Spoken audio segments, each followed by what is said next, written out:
Hvad kendetegner en syre? En syre har en pH-værdi mellem 0 og 7. Den afgiver hydroner, så smager den også surligt, og den er ætsende. Hvad kendetegner så en base? En base har en pH-værdi mellem 7 og 14. Den optager hydroner, og den kan opløse fedt. Syrers reaktion med vand. Der har vi en saltsyремolekyle og et vandmolekyle. De reagerer i forholdet 1 til 1.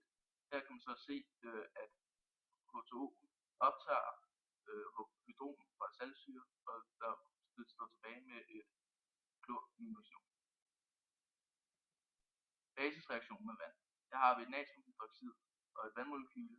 De reagerer, og så får vi natrium plus og oxonium minus hydroxid minus og et vandmolekyle ud af det. Hvordan man beregner pH? Det kan man gøre ved hjælp af nogle formler. Vi har minus log koncentrationen af oxoniumionen er lige med pH'en, og minus log koncentrationen af hydroxidionen er lige med pH'. Og for at finde pH'en, når man har pH'en, kan vi sige 14 minus pOH, og det giver jo så pH'en. Vi skal så finde pH-værdien af en koncentration af saltsyre og en koncentration af natriumhydroxid.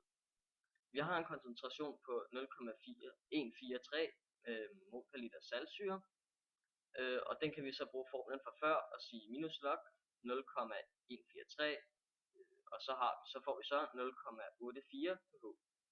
Vi ved, at koncentrationen af oxoniumioner er den samme som koncentrationen af saltsyre, fordi saltsyre er en stærk syre, og derfor afgiver den alle sine hydroner. Det samme gælder så for natriumhydroxid, hvor vi bare sætter koncentrationen, som er 0,423 mol per liter ind i formlen, og så får vi 0,37 pOH. Så for at finde pH-værdien tager vi 14 minus 0,37, og så får vi 13,63 pH. For at bestemme koncentrationen af H3O plus ioner i en opløsning, skal man sige 10 minus pH.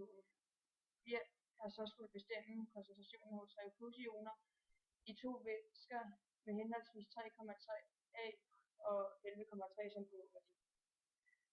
Så har vi sat 10 i minus 3,3 pH og fået 5 gange 10 i minus 4, og i den anden opløsning har vi sat 10 i minus 11,3 og fået 5,01 gange 10 i minus